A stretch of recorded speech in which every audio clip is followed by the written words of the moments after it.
Pertama kalinya seumur hidup punya pemerintah setidak empati ini sama rakyat dan tone deaf 100%. Mulai dari eksekutif, legislatif, yudikatif yang ompong, dan semua orang tutup kuping dengan apa yang diteriakan rakyat. Perbedaan rezim ini dengan rezim Jokowi ataupun rezim-rezim sebelumnya adalah ketika masyarakat ribut baik digital ataupun di lapangan, Sesnek ataupun juga Menteri Penerangan langsung akan menjawab keresahan masyarakat. Tapi untuk pertama kalinya seumur hidup, keributan di masyarakat tidak di-assign dan juga tidak dijawab oleh pemerintah.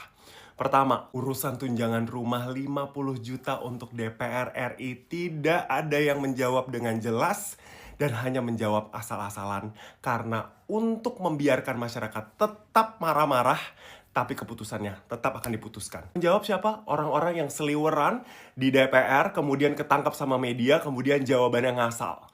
Ya, yang dibilang bahwa 50 juta itu fine dong, biasa-biasa aja dong, untuk hidup biasa aja dong. Karena orang-orang DPR banyak tinggal dari daerah, kemudian tinggal di Jakarta, harus ngontrak. Jaminan rumah itu wajar-wajar saja.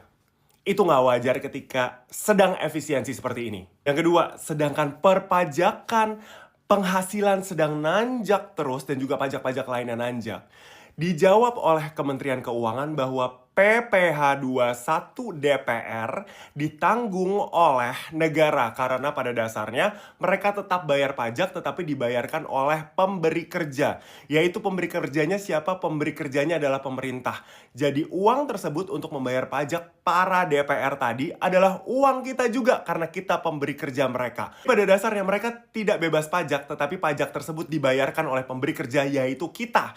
Yang bayarin pajak mereka adalah kita. Sedangkan kita udah bayar pajak PPh kita sendiri, kemudian nambahin bayar pajaknya para DPR. Hari ini sudah diputuskan bahwa tiba-tiba ada kementerian baru lagi. Berarti menterinya ada 54. Ya, kemarin 53 udah gue bahas, sekarang jadi 54. Dan siapa jadi wamennya? Mungkin aja wamen gak cuma satu, bisa nambah 2, bisa nambah 3, bisa nambah 4.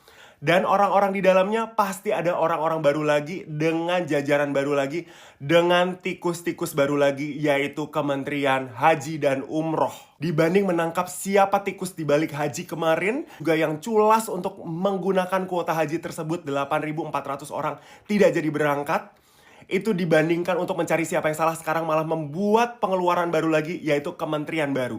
Di saat efisiensi seperti ini, di saat semua masyarakat dinaikkan pajaknya, justru pengeluaran negara yang nggak perlu nanjak terus. Dan ada yang menjawab? Tidak ada yang menjawab. Karena satu intinya, bahwa dari atas, top down, mulai dari nomor 1 RI1 sampai bawah-bawahannya, tidak ada yang peduli sama masyarakat, tidak ada empati, atau tone deaf. Sudah saatnya lagi bukan 01, 02, 03, 58%. Semua rakyat tidak pernah dapat jawaban yang menenangkan dari seorang father figure. Dari seorang figur ayah, apalagi figur wakil presidennya. Sekarang apa jawaban dari para yang bisa menjawab tadi? Dan apa yang bisa menenangkan rakyat? Gak ada. Yang penting mereka jalan terus memutuskan. Dan apakah suara kita pernah didengar? Ini pertama kali dalam hidup kita, suara kita itu tidak berpengaruh kepada pengambil keputusan. Karena pengambil keputusan sedang sibuk cari kuenya sendiri.